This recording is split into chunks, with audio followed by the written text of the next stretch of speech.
Mis amados hermanos, una de las cosas que nosotros podemos ver en este pasaje es que hace mención del ojo en varias ocasiones.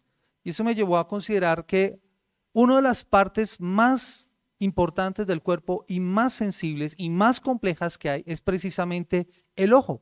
De ahí que debamos tener tanto cuidado de esta parte de nuestro cuerpo, porque es uno de los elementos con los cuales nosotros nos relacionamos con el mundo exterior. Alguien dice que los ojos son las ventanas del alma.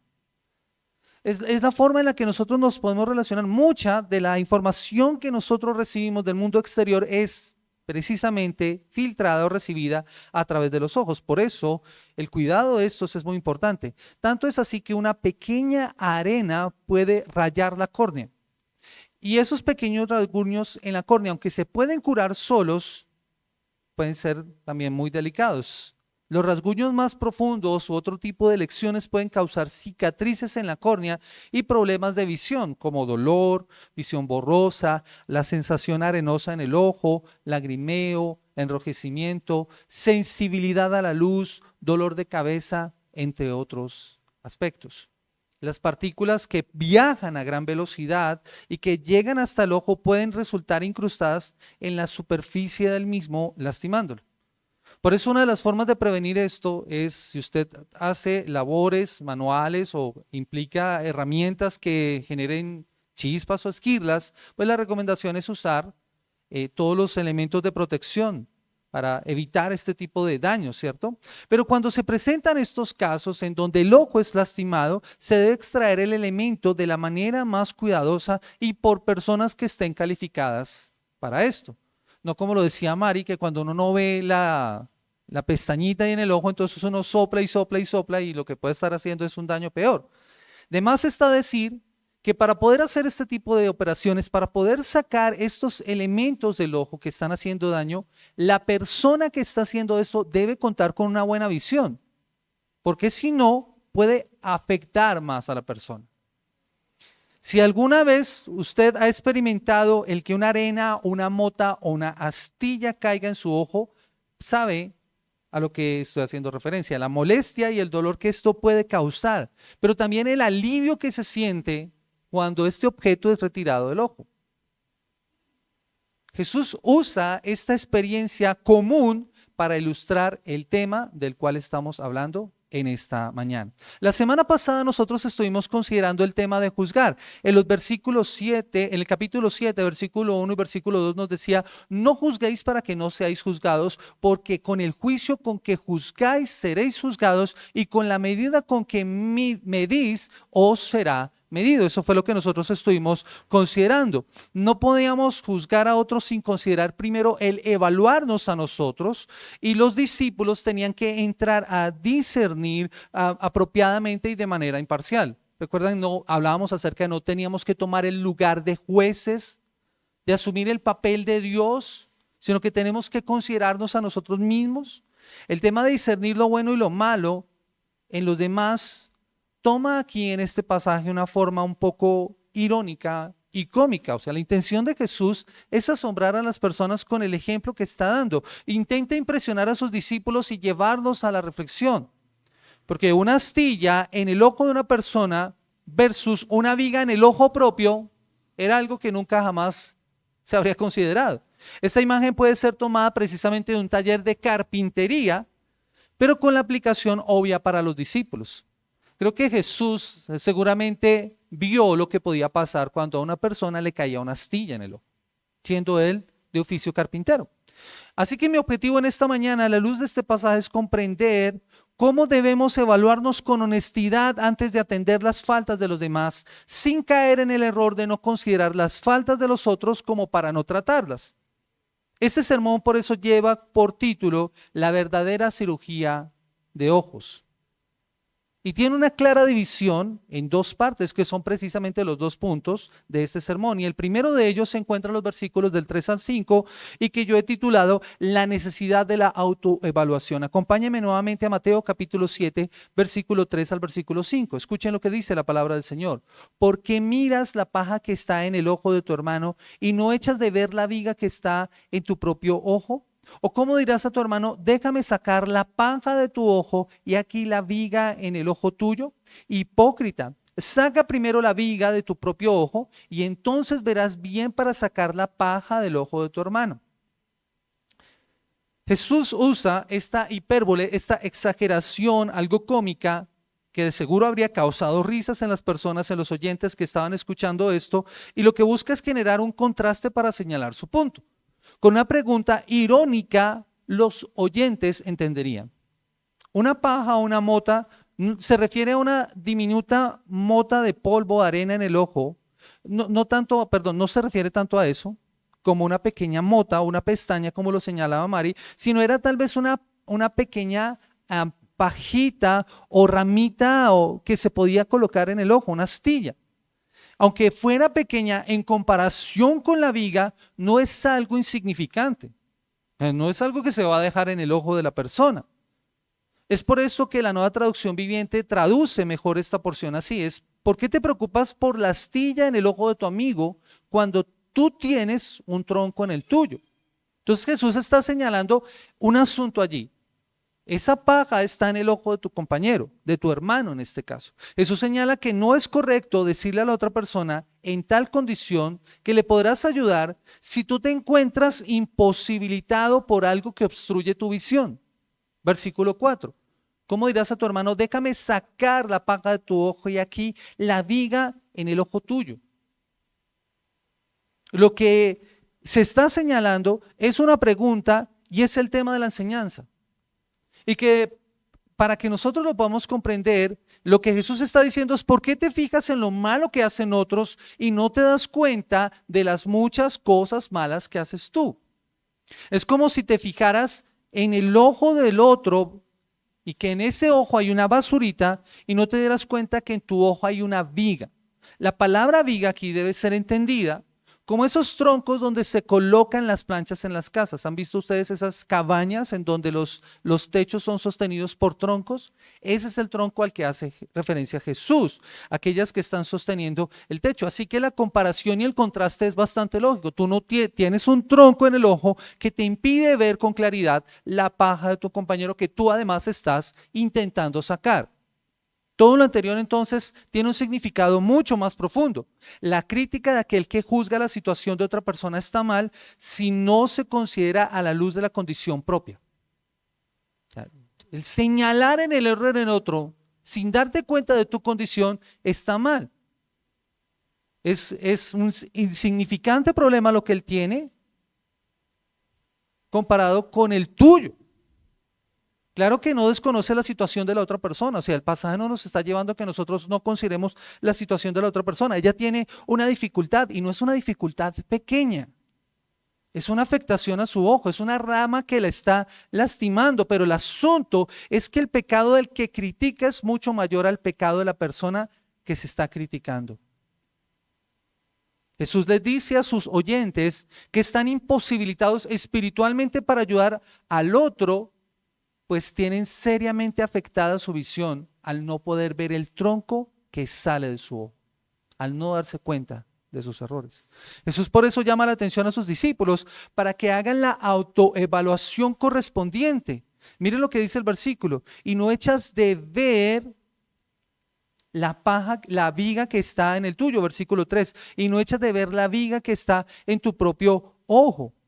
Y lo que esto significa, o la expresión que está usando Jesús, tiene la intención de señalar precisamente el observar completamente, el entender plenamente tu propia situación. Jesús te está diciendo, analízate. Jesús dice que no has hecho una evaluación profunda y seria sobre tu situación. Lo que Jesús está diciendo es, ¿no te detendrás a pensar un momento en tu propio pecado, en tu condición? Porque a menos que hayas hecho esto, ¿cómo puedes confrontar a otro con sus defectos y con sus errores? Mis amados hermanos, cuando nosotros como creyentes, cuando nosotros como discípulos del Señor, no vemos nuestros pecados evidentes y solo miramos las faltas, las fallas de los otros, estamos ignorando la viga atravesada en nuestro ojo y de la cual tenemos que hacernos cargo. No la podemos ignorar. Por eso el versículo 5 hace un llamado. Y el versículo 5 es fuerte con la expresión. Hipócrita, dice. Hipócrita. Jesús llama hipócrita a uno que no ha tratado con sus vigas y aún así intenta sacar las ramas de los otros. Ese es un hipócrita. De allí que le diga que debe sacar primero esa viga. O sea, trata con tus pecados. No los justifiques, no simules piedad al tratar de ayudar a tu prójimo sin ver tus faltas.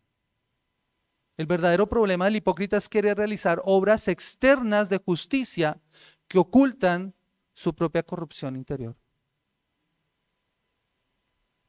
En este caso, el que actúa así piensa que puede ver más claramente el pecado de su hermano como para condenarlo delante de Dios, pero no ha visto su propia condición, que es más delicada.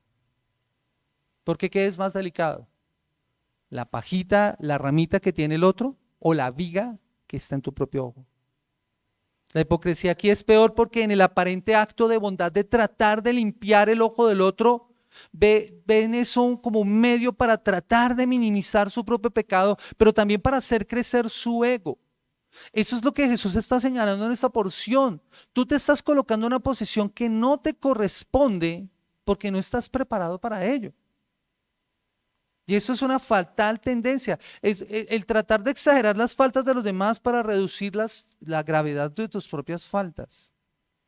Es por eso, por lo que el versículo 5, después de la palabra hipócrita, nos dice qué es lo que debemos hacer. Y ese es el asunto, la autoevaluación. El versículo 5 nos dice qué es lo que debemos hacer. Debemos sacar la viga del ojo nuestro antes de limpiar el ojo de nuestro hermano. Miren lo que dice.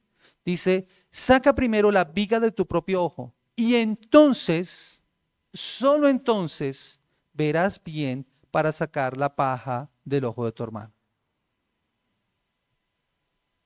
Este ver bien significa mirar completamente, o sea, vas a recuperar la visión completa para poder hacer esto. Lo que necesitas es eliminar aquello que obstaculiza tu visión para ver claramente.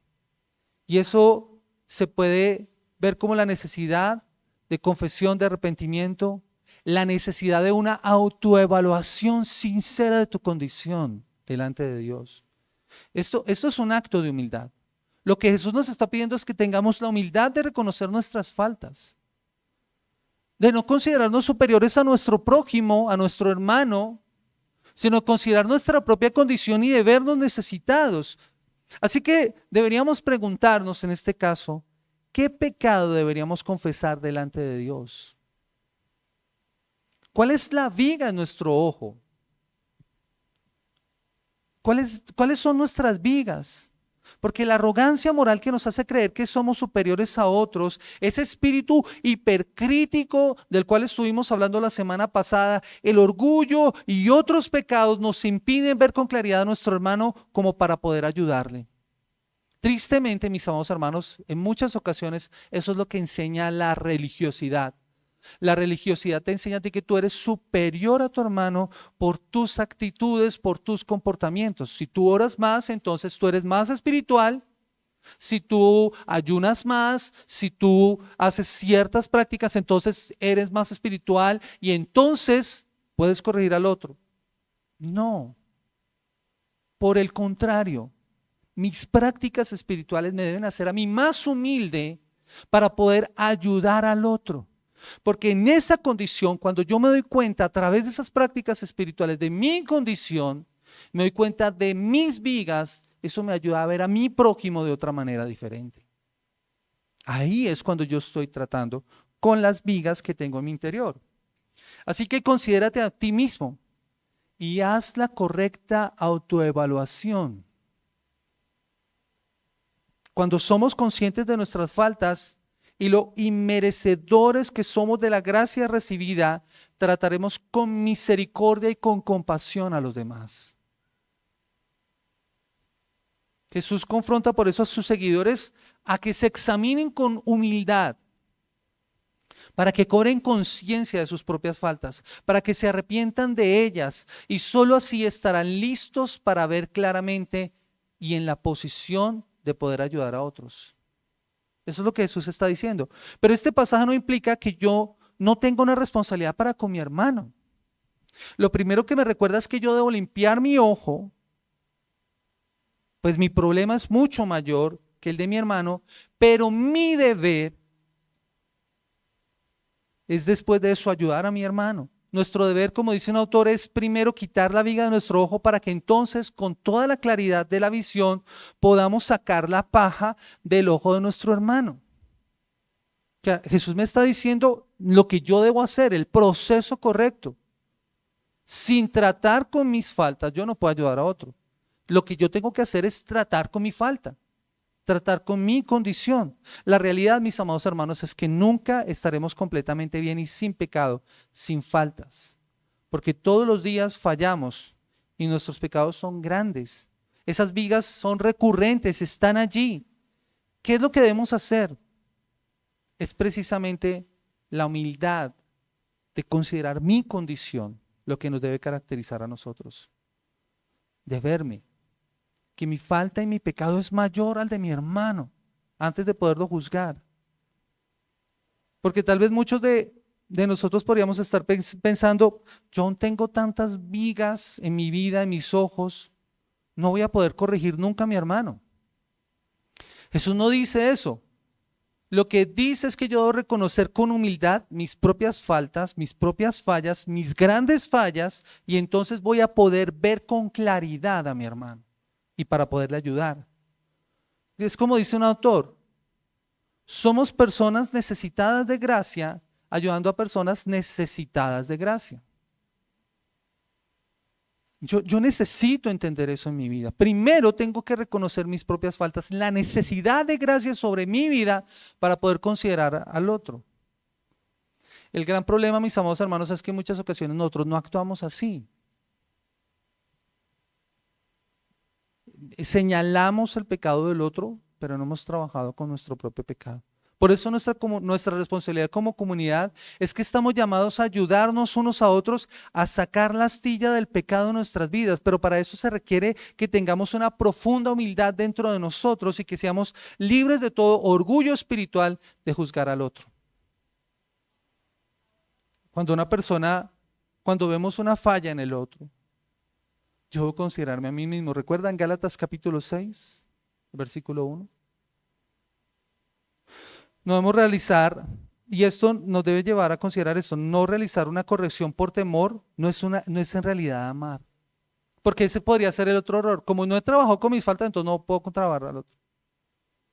No, mis amados hermanos, tampoco es este el proceso. Proverbios capítulo 27 nos dice de la siguiente manera. Vayan por favor conmigo a Proverbios capítulo 27, el versículo 5 y el versículo 6. Proverbios 27, versículo 5 y versículo 6. Dice la palabra del Señor de la siguiente manera: mejor es reprensión manifiesta que amor oculto. Fieles son las heridas del que ama, pero inoportuno los besos del que aborrece. Mire, la escritura sí me llama que yo ayude al otro. Mejor reprensión manifiesta. Pero para poder hacer esto, mis amados hermanos, nuevamente, ¿qué es lo que Jesús me dice? Mantente en humildad. Considera tus faltas mayores. Trata con tus vigas. A veces conseguimos una conducta crítica denunciando ciertos pecados públicos que otros tienden a cometer y hacemos ignoramos los nuestros, pasamos por alto los pecados con los cuales estamos luchando. Allí no estoy amando. Pero el ignorar el pecado de la otra persona, sabiéndolo, viéndolo, tampoco es amarlo. Esa es nuestra hipocresía. Y no podemos caer en eso, mis amados hermanos. No podemos encontrar la manera de ignorar la viga en nuestro propio ojo, pero otros lo van a notar inmediatamente. Ese fue precisamente el ejemplo de la historia de Natán con David. Allí en 2 de Samuel capítulo 12 dice la palabra del Señor después de que él había cometido pecado con Betsabé y después de que había hecho todo lo que había hecho, dice la palabra del Señor que el profeta fue donde David y lo confrontó con su pecado. ¿Y cuál fue la confrontación de su pecado? Le contó una historia. ¿Recuerdan esa historia? Un hombre rico, tenía muchas ovejas y llegó un visitante, dice la palabra del Señor, versículo 4 de capítulo 12 de Segunda de Samuel, dice versículo 2, el rico tenía numerosas ovejas y vacas, pero el pobre no tenía más que una sola corderita que él había comprado y criado y que había crecido con él y con sus hijos juntamente comiendo de su bocado y bebiendo de su vaso y durmiendo en su seno. Y la tenía como a una hija. Y vino uno de camino al hombre rico y éste no quiso tomar de sus ovejas y de sus vacas para guisar para el caminante que había venido a él, sino que tomó la oveja de aquel hombre pobre y la preparó para aquel que había venido a él. Entonces se encendió en furor David y en gran manera contra aquel hombre y dijo a Natán, vive Jehová, que el que tal hizo es digno de muerte y que debe pagar la cordera con 4 tantos porque hizo tal cosa y no tuvo misericordia. Aquí la actitud de David es la de aquel que tiene una viga viendo la astilla en el otro. ¿Y qué le dice Natán?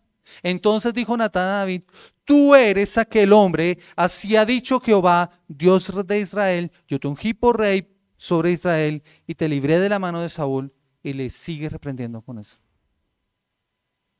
Mis amados hermanos, a veces nosotros actuamos de esa manera como David. Eso es precisamente lo que nosotros necesitamos evitar. Al considerar esto debemos tener cuidado de no caer en extremos, lo que nos lleva entonces a nuestro segundo punto, que como les digo. Entonces el error es no corregir a nadie. No. El segundo punto lo encontramos nosotros en el versículo 6. Y eso, para eso también se necesita tener buenos ojos, para no desperdiciar sus palabras. Versículo 6. No deis lo santo a los perros, ni echéis vuestras perlas delante de los cerdos, no sea que las pisoteen y se vuelvan y os despedacen. Al leer este verso pareciera y diera la impresión como que no tiene nada que ver con el asunto que está tratando en los versos anteriores. De hecho, uno lo lee así de pasada y queda uno como chocado porque no entiende la relación, pero en realidad no hay nada más alejado que esto, está muy relacionado. Lo primero que nosotros debemos señalar es el sentido de este verso. Hay 2 elementos contrapuestos que forman un contraste. El primero nos dice que no debemos dar lo santo a los perros ni echar las perlas a los cerdos. Los perros de los que está hablando no son esas mascotas tiernas y cariñosas de nuestros hogares. Los que tienen perros, no son estos, tranquilos, no son estos perros. En esa época, estos perros hacían referencia a una especie de animal medio salvaje, muy parecido a los lobos, que andaba en las manadas en las colinas y que a veces entraba a las ciudades buscando los basureros, comían. Estos vivían en las calles escarbando las basuras, de allí que precisamente uno de los insultos más fuertes que había en el pueblo de Israel era llamar perro a alguien.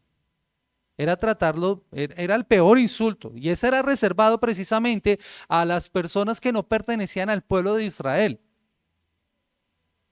El otro elemento que entra en contraste es los cerdos. Ese animal es considerado inmundo en la cultura judía y en su estado salvaje es un animal peligroso. Los cerdos, que en este caso son más parecidos a jabalíes, escarbaban también la basura y por sus hábitos alimenticios ellos llevaban a en ocasiones alimentarse en carne en descomposición. Por eso eran inmundos. Lo santo y las perlas en el pasaje representan las palabras o los dichos valiosos. Y en esta parte Jesús llama nuevamente la atención a los suyos para que hagan una evaluación correspondiente para saber con quién se está tratando y si vale la pena lo que se les va a decir.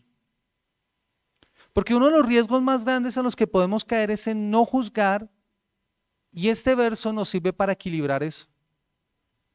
Miren el riesgo. Yo sé que yo tengo vigas en mi ojo. Tengo que tratar con ellas. Seguramente lo estoy haciendo. Pero como tengo vigas todavía en mi ojo, entonces no voy a ayudar a mi prójimo. Ese es el riesgo. No, Jesús me está diciendo no. Pero tampoco desperdicies lo santo y las perlas arrojándolos a los perros y a los cerdos. No es correcto. Este versículo entonces funciona como un equilibrio que es necesario entre los versículos 3 al 5, porque enfatiza la necesidad de la autoevaluación antes de tratar con las faltas de los demás, lo que estábamos viendo, pero nos coloca precisamente el contraste.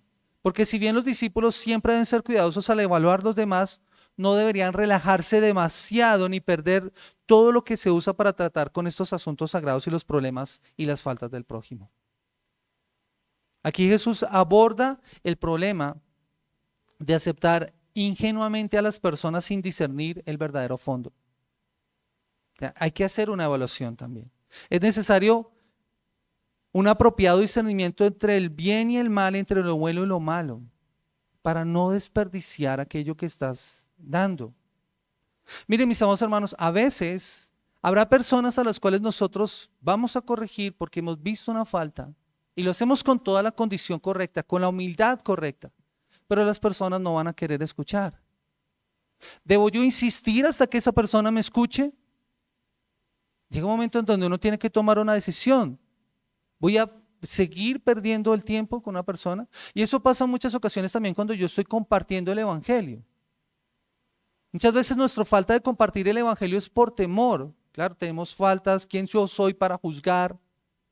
Pero el Señor no me dice eso, el Señor me dice que debo enseñar y debo compartir el evangelio. Si lo estoy haciendo con la humildad, si lo estoy haciendo con la comprensión correcta de quién soy yo, debo hacerlo. Pero va a haber ocasiones en las que las personas no van a escuchar.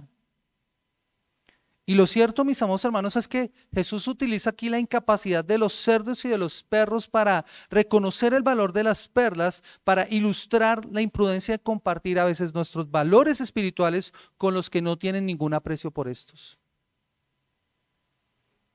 En muchas ocasiones las personas van a actuar neciamente. De la misma forma en que los animales salvajes no aprecian el valor de las perlas. De hecho, echarle perlas a los cerdos puedes caer tú en un riesgo, porque el cerdo se te puede devolver y te puede lastimar al no ver que es alimento. Lo mismo con los perros cuando tú no le das lo correcto, ¿cierto? Mis amados hermanos, nosotros debemos tener mucho cuidado con eso. Hay un dicho que reza lo siguiente: ¿qué más se le puede pedir a un burro si no son patadas? Hay personas que actúan de esta manera. Y con esto no estoy diciendo que Jesús esté considerando y que estemos considerando a las personas como bestias, sino que simplemente ellos responden a la actitud de su naturaleza.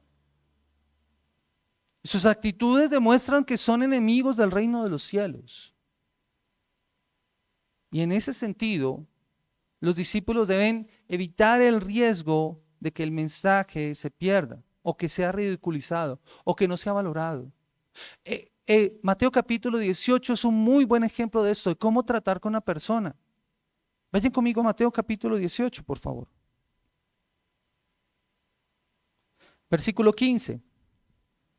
Porque este es el trato correcto en el que yo debo usar esto. Dice la palabra del Señor: por tanto, si tu hermano peca contra ti, ve y repréndelo, estando tú y él solos. Si te oyere, has ganado a tu hermano. Mas si no te oyere, toma aún contigo a uno o dos, para que en boca de 2 o 3 testigos conste toda palabra. Y si no, Mateo 18, versículo 15 en adelante. 18. Versículo 18.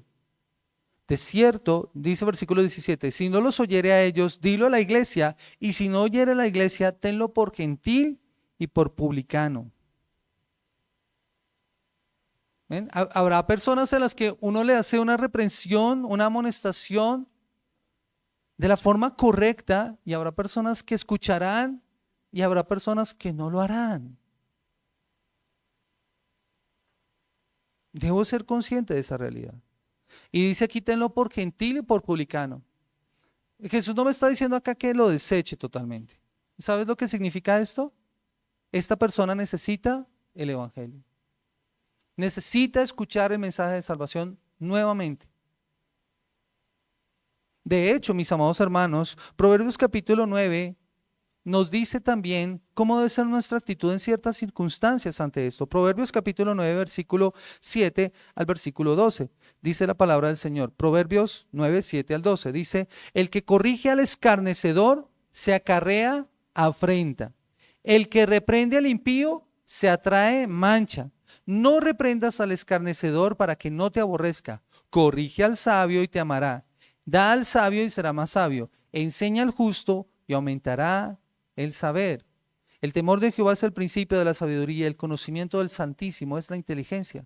Porque por mí se aumentarán tus días y años de vida se te añadirán. Si fueres sabio, para ti lo serás, y si fueres escarnecedor, pagarás tú solo. Es simplemente reconocer que hay momentos en los que será necesario desistir. Y por difícil que parezca, esa será la mejor respuesta. Como dice un autor, nuevamente, llega un momento cuando es mejor dejar que el que lo ha escogido se consuma en su propio fuego, que el que se le abandone a que sufra las consecuencias de su estilo de vida incrédulo y frío, que es quizás lo que que es quizás lo que este testarudo necesita. Así que, mis amados hermanos, nosotros debemos interpretar esto no como una excusa para compartir el evangelio. Debemos preocuparnos por compartir el evangelio, pero siendo conscientes, mis amados hermanos, que la respuesta no siempre va a ser afirmativa. Lo que debemos es tener cuidado de cómo hemos de tratar estas verdades, porque son cosas sagradas y no deben ser tiradas indiscriminadamente, sino debemos tener cuidado de ellas. Y aún dentro de nosotros mismos, mis amados hermanos. Una de las lecciones que esta porción nos debe dejar es la de recordar que toda confrontación con el pecado debe ser con mansedumbre y no con orgullo. Gálatas capítulo 6, el versículo 1, lo leíamos la semana pasada, pero es necesario volverlo a recordar. Gálatas capítulo 6, el versículo 1, dice la palabra del Señor: hermanos, si alguno fuere sorprendido en alguna falta, vosotros que sois espirituales, restauradle con espíritu de mansedumbre, considerándote a ti mismo, no sea que tú también seas tentado. Y Mari mencionaba el versículo 4 y me llamaba mucho la atención. Así que cada uno someta a prueba su propia obra y entonces tendrá motivo de gloriarse solo respecto de sí mismo y no en otro. La necesidad de la autoevaluación. La necesidad de considerarme a mí mismo, de ver mis propias faltas antes de ayudar a otro. Ser espiritual implica eso. No cayendo en los extremos. Necesitamos mansedumbre en orgullo, no cayendo en extremos de representar el papel del superior como si estuviéramos exentos de las mismas normas que exigimos a otros. No debemos representar el papel del hipócrita, de culpar a otros mientras nos excusamos a nosotros mismos, dice John MacArthur. Pero tampoco debemos hacer que aquello que es de gran valor sea menospreciado por las personas a las que no les interesa.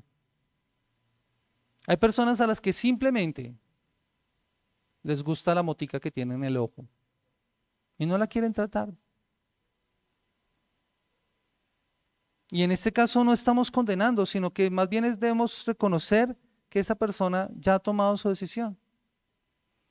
Y este es sin lugar a dudas uno de los dichos más duros de Jesús, cuando Él dice que no debemos lanzar lo santo a los perros ni desperdiciar las perlas con los cerdos.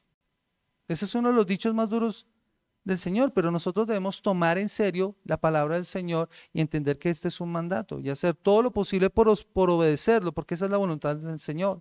Pero sin embargo, debemos tener cuidado porque eso es bastante serio. Porque podríamos llegar nosotros a considerarnos demasiado justos, demasiado buenos y ser críticos. Así que lo que nosotros debemos hacer es necesitamos depender del Señor. Si en algún momento tú tienes duda con respecto a eso, y no sabes cómo tratar, creo que es bueno el consejo de otras personas. Es necesario el consejo y la sabiduría de otras personas que te puedan ayudar a ti a tomar la mejor decisión. Y aunque, mis amados hermanos, determinemos que una persona es demasiado rebelde para oír el evangelio, o tal vez sea un falso maestro, debemos seguir nuestro camino, no en juicio con aire de suficiencia, sino hacerlo como hizo Jesús. Recuerdan, Jesús llegó a Jerusalén en alguna ocasión y vio la ciudad santa y lloró por ella. Lloró por ella al verla porque había rechazado a los profetas, porque rechazaba al Hijo de Dios, pero aún así la amó. Eso es lo que nosotros debemos hacer. Allí hay una actitud humilde. Tal vez la persona no quiera escuchar, pero yo no voy a tomar el papel de juez, yo debo amar a la persona. De hecho, en la escritura nos dice que nosotros debemos hacer por nuestros enemigos, no debemos orar por ellos. Mi actitud debería ser la de orar para que el Señor hable a sus vidas, para que el Señor trate con ellos de la misma forma en que lo está haciendo conmigo. Eso es humildad. Esa es la actitud correcta. Lo cierto, mis amados hermanos, es que nosotros no podemos quitarnos nuestras vigas por nuestros propios medios. Esa es la gran realidad que tenemos que reconocer también de esta lección. Porque los seres humanos no estamos calificados para enjuiciar a nadie porque estamos ciegos debido a nuestro propio pecado. Para ayudar a la otra persona que tiene una paja en el ojo, dice la Escritura que primero debe quitarse la viga del pecado que hay en el propio ojo. Y nosotros no lo podemos hacer por nuestras propias fuerzas. No sé si usted ha intentado quitarse, como dice Mari, una pestaña o una mota por su propia cuenta. En ocasiones uno sale lastimado. Necesita de otra persona. Mis amados hermanos, nosotros necesitamos a un excelente oftalmólogo que no solo ve nuestros ojos, sino que ve el interior de nuestro corazón, en donde surgen nuestras vigas para poderlas quitar. Por eso el salmista dice en el Salmo 139 lo siguiente. Vaya conmigo al Salmo capítulo 139 y escuche lo que dice el salmista. Y que debe ser también nuestra oración. Versículo 23 y 24. Examíname, oh Dios, y conoce mi corazón. Pruébame y conoce mis pensamientos y ve si hay en mí camino de perversidad y guíame en el camino eterno. En los versos 1 al 6 el salmista ha reconocido al Señor. Oh Jehová, tú me has examinado y conocido, tú has conocido mi sentarme y mi levantarme, has entendido desde lejos mis pensamientos, has escudriñado mi andar y mi reposo, y todos mis caminos te son conocidos, pues aún no está la palabra en mi lengua, y aquí, oh Jehová, tú la sabes toda. Detrás y delante me rodeaste y sobre mí pusiste tu mano, tal conocimiento es demasiado maravilloso para mí, alto es, no lo puedo comprender. El salmista reconoce que Dios tiene el correcto conocimiento de él. El salmista reconoce que Dios es el verdadero examinador de su vida, que Él es el único que puede ver realmente sus vigas. Por esto es el único que puede hacer esta evaluación, porque nuestra tendencia siempre va a ser la de ocultar nuestros pecados, como dice el Proverbio capítulo 21, versículo 2, todo camino del hombre es recto ante sus ojos. Pero la realidad es que el Señor es el que examina los corazones. Mis amados hermanos, en muchas ocasiones nosotros no nos vamos a dar cuenta de nuestros pecados, de nuestras faltas. Somos tan ciegos a nosotros mismos que no nos hemos dado cuenta de las vigas tan grandes que hay en nuestros ojos. Necesitamos que el Señor nos examine. Necesitamos que el Señor nos examine a nosotros. Dios va a usar su palabra para que nosotros podamos hacer eso. Es por eso que debemos acudir a Jesús, quien puede y quiere quitar las vigas de nuestros ojos y cambiarnos para así poder ayudarnos entre nosotros. Vaya conmigo a Romanos capítulo 14, el versículo 10 al versículo 13. Romanos capítulo 14, versículo 10 al versículo 13. Dice la palabra del Señor de la siguiente manera. Versículo 10, Romanos capítulo 14, versículo 10. Pero tú, ¿por qué juzgas a tu hermano? ¿O tú también, por qué menosprecias a tu hermano? Porque todos compadeceremos ante el tribunal de Cristo, porque escrito está, vivo yo, dice el Señor, que ante mí se doblará toda rodilla y toda lengua confesará a Dios, de manera que cada uno de nosotros dará a Dios cuenta de sí. ¿Te das cuenta? ¿Por qué juzgas? Dios te va a juzgar a ti.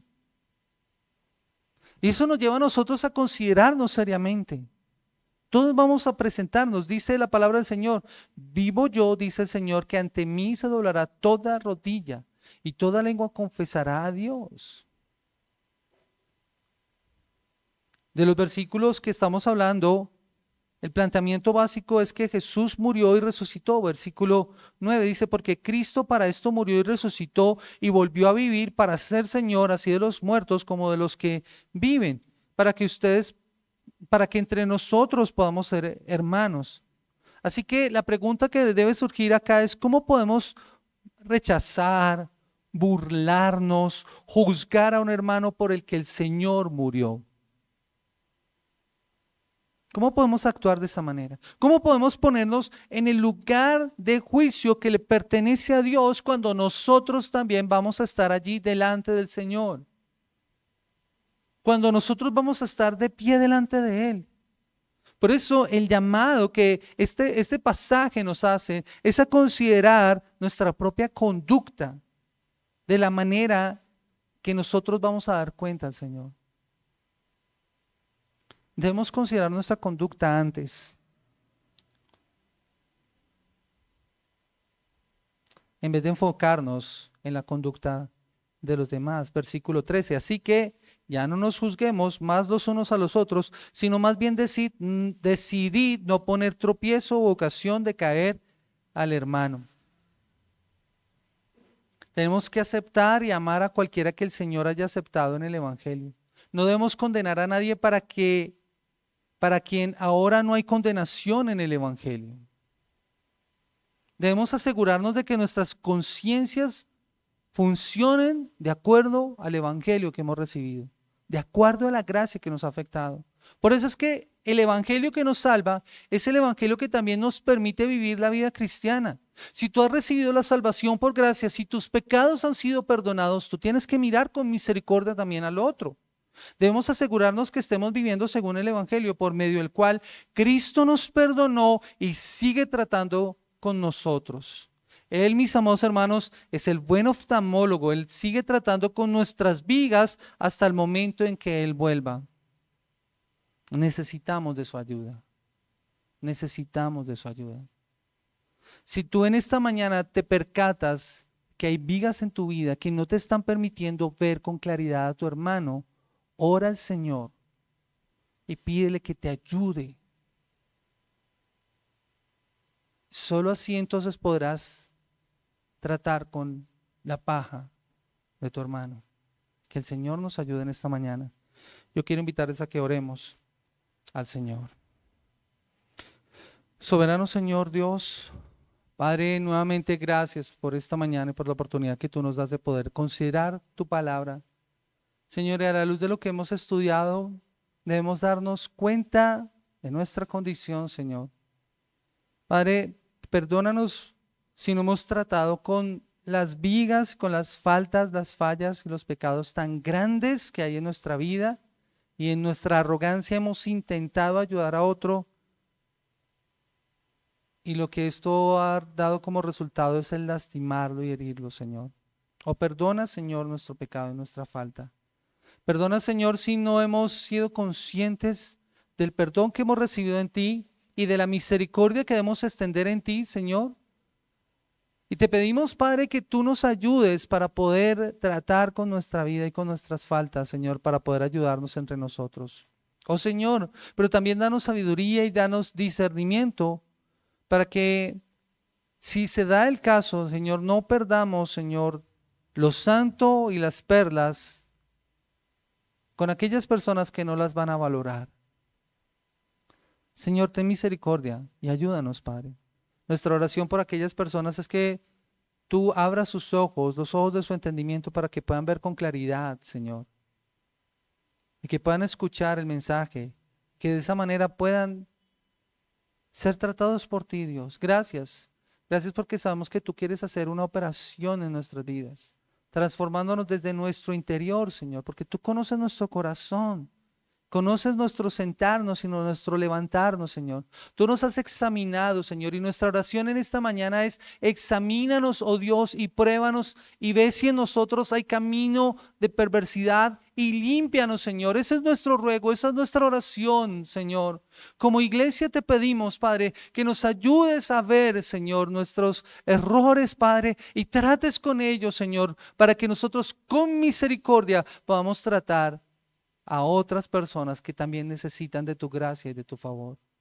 No permitas que nosotros perdamos la perspectiva, Dios. También no nos hagas creer a nosotros superiores, Señor. Como lo dice tu palabra, cada uno de nosotros debe pensar de sí mismo con cordura, Señor. Por eso te damos gracias. Te pedimos, Señor, que tú nos ayudes, Padre. Bendice y guarda a esta iglesia, a esta comunidad, Señor. Te damos a ti la gloria y la honra, precioso Rey. Y oramos alabándote y bendiciéndote a ti, en el precioso nombre de Cristo Jesús. Amén. Y amén. Mis amados hermanos, que el Señor bendiga sus vidas grandemente.